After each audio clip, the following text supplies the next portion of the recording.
Hey, what's going on, everyone? I hope you're doing well. I just got back from seeing Ant-Man and the Wasp: Quantumania for the second time. So this is going to be a spoiler review. So if you haven't seen the movie and you want to go see it still, go see the movie right now, but come back and this is going to be a spoiler review. I'll show a clip of the movie, but after that I'll be talking spoilers, so let's get right into it. The one thing you want. What's that? Time. Alright, so we start off the film basically with no really recap of what's going on, but it's just basically a quick opening, like a comedic opening like every other Ant-Man film. Scott's walking down the street talking to himself. They're having a jolly good time, you could say. And then basically he's reading his book, everything, talking about Cassie. And then we end up with visiting Cassie in jail. She's gotten into jail. And we learn that this is not her first time in jail. She's kind of like her dad, going to jail.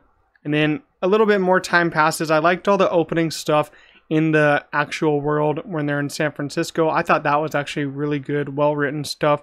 But then we do get sucked into the quantum realm when Janet's like, no, don't go down into the quantum realm. But then they get sucked in the quantum realm. The scene when they're getting sucked into the quantum realm, I actually quite liked. I liked how they're just all falling through different dimensions. Kind of reminded me of Doctor Strange in the Multiverse of Madness when that was happening.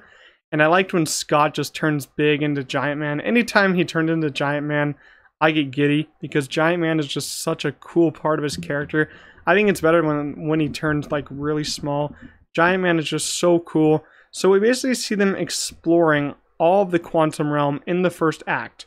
That is my first big issue with the movie, because I did not like the slow burn and the boring parts of them just walking around the quantum realm, exploring it, because it just made me think of how the volume just isn't used correctly. I can see past it.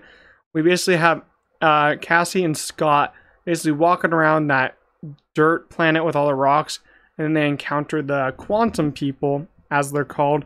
That is my second main issue of the film. I did not like the quantum people. I didn't really care for them. I like that little Jello guy.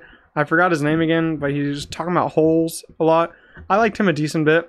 I would like to see more of him. I didn't really care for the guy who had a laser as his head, and the one girl. I didn't really care for them very much, because the quantum people, if you took them out of the film, you could have basically had the same film, which is awesome to hear, because they weren't needed. I don't know why they were in here just for comedic moments. Most of them didn't work. Most of the comedic moments I laughed at were either from MODOK or from the San Francisco scene at the beginning and the end when he was talking about his book and all that. I thought that was better.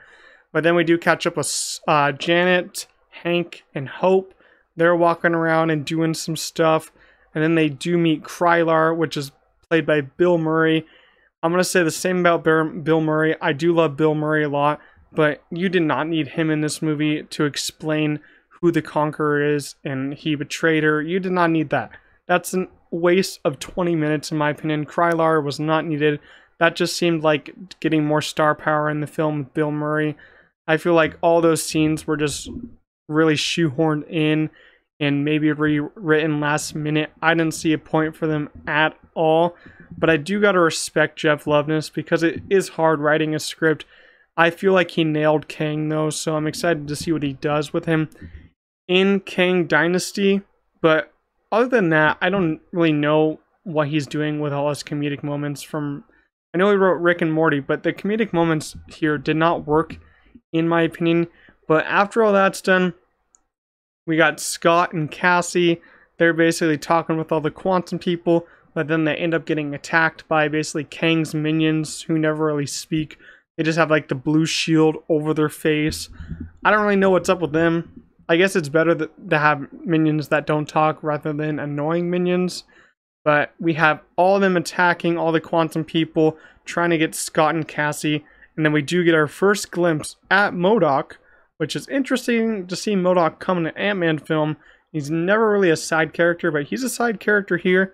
And I gotta say, on first watch, I didn't really like MODOK that much. I thought he looked kind of goofy.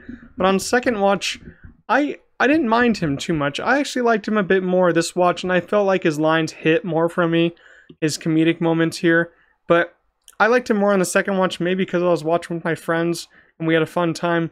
But I liked MODOK here more, and we see his backstory. There's flashbacks of Corey Stoll's character, Darren, who turns into MODOK because he basically got shrunken down, his arms and legs, but his head was still full size, which is kind of interesting. But it's kind of weird how they killed him off right here, but I kind of get why, because a lot of people didn't like him and stuff like that, so they just wanted to kill him off really fast. But after that, we do get the backstory of what happened with Janet in the quantum realm with Kang. Janet basically tells Hope and Hank what happened, and I really do think this is where the movie really picked up for me. After this moment, I started to get really engaged, and I started enjoying it a lot more than the first act, because I said the first act was just such a pain to get through, in my opinion, except the San Francisco scene. But she starts talking about the backstory. Kang got banished. This Kang got banished by the other Kangs, probably the main council of Kangs. He got banished to the quantum realm where Janet is, in his time chair, which allows him to travel. The multiverse got broken, like the orb inside power source got broken. So Janet helps him fix it, and they're about to go back, but Janet touches the orb and she sees who Kang really is, the Conqueror. He's killing all these people on all these planets and killing all the timelines. So she ends up taking the orb, flying off with it, and then she just enlarges it. She just throws all the enlarging things at it, and it's like size of I don't know what it is. It's huge, and Kang just gets really mad, and I guess she just went off to live with Krylar for a bit before all that happened. But after that, we get Scott and Cassie in basically Kang's prison, talking with Darren for a moment, MODOK, and we hear a fun joke about how MODOK acronym is like misspelled. It's like MODOFT. I like that joke. That was funny. I get more used to the face of MODOK every time I see it, I think, but I feel like he's pretty good. And then we get the confrontation of Kang with Cassie and Scott, and basically Kang is asking Scott to retrieve the power source from all the way down where it is, and he has to basically shrink it with his little shrink things that he throws at it.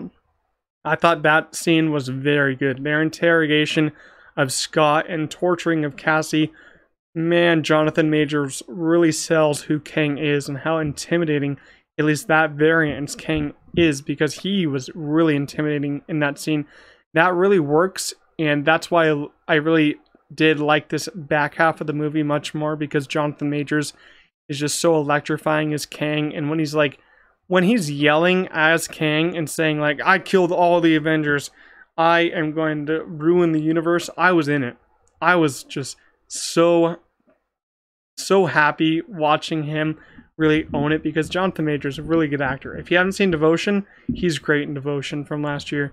But after all that, we get my favorite scene of the movie. I think it's my favorite scene, where Scott has to go all the way down and basically get the power orb.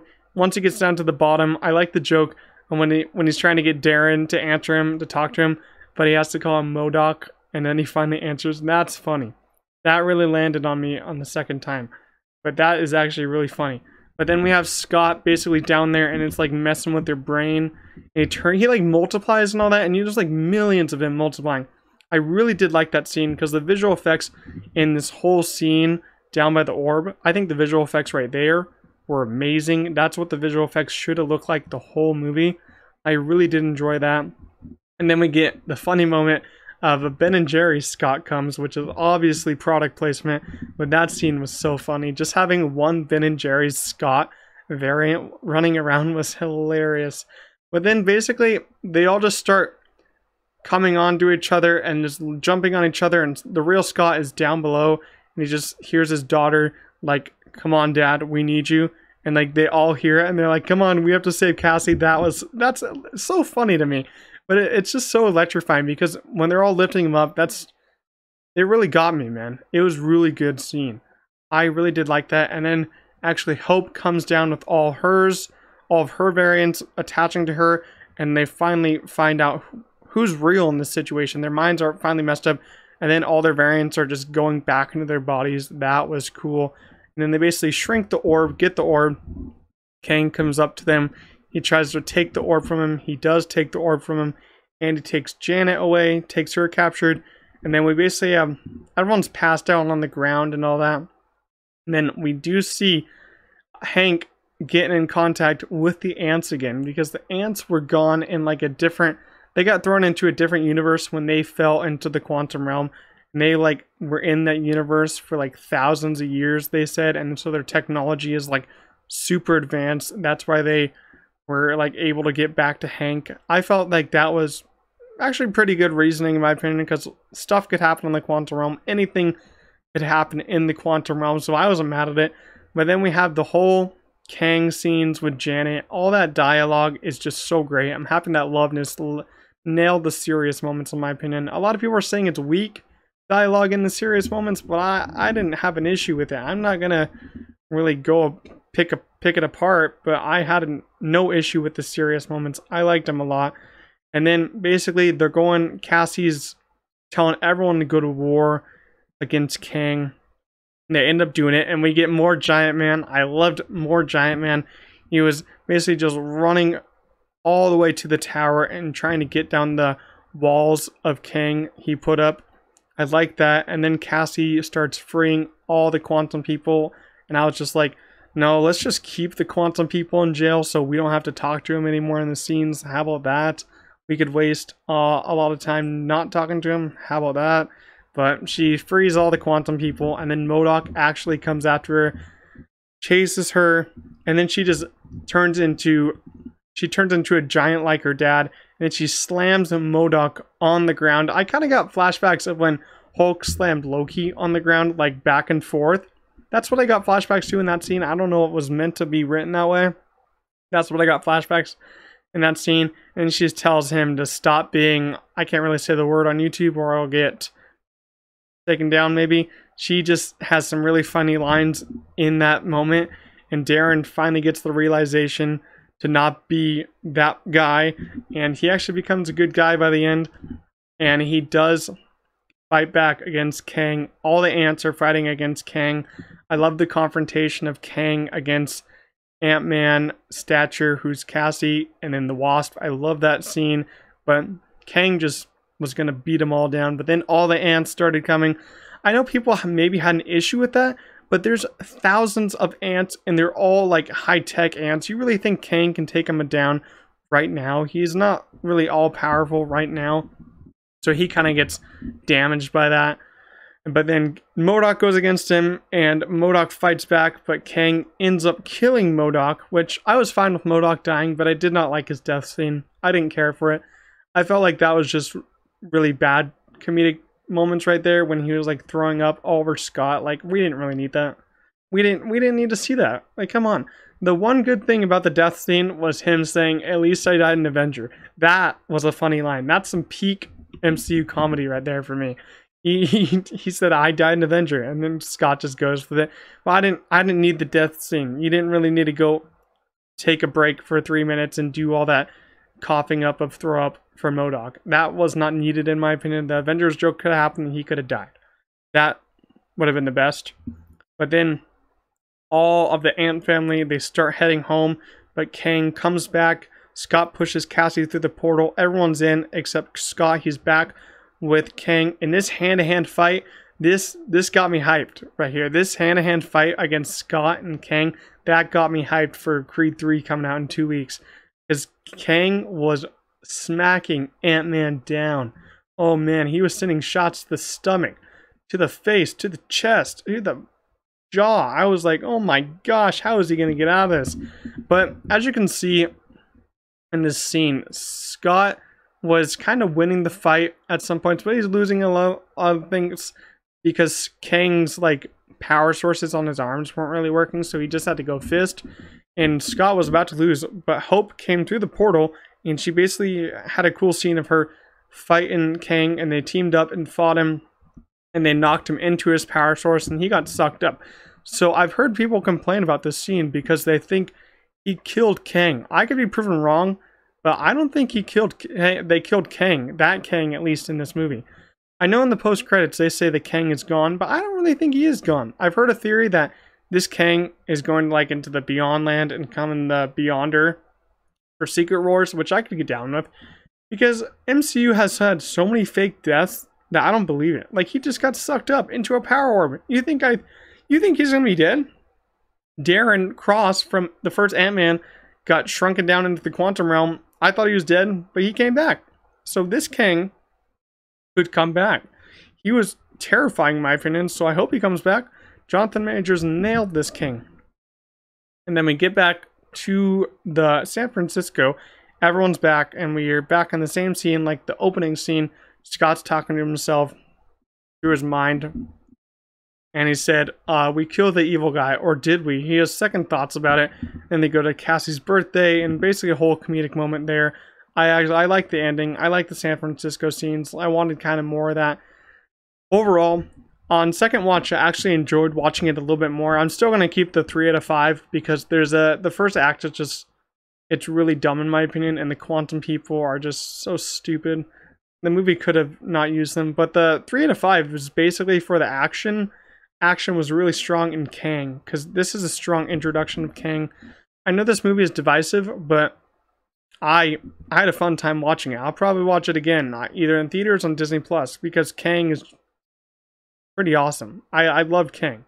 I would just probably start it after the first act, because that's where it gets good, and skip all the quantum people moments because I don't like them. I'm going to talk a little bit about the post-credits. We got the first one. It's Council of Kangs.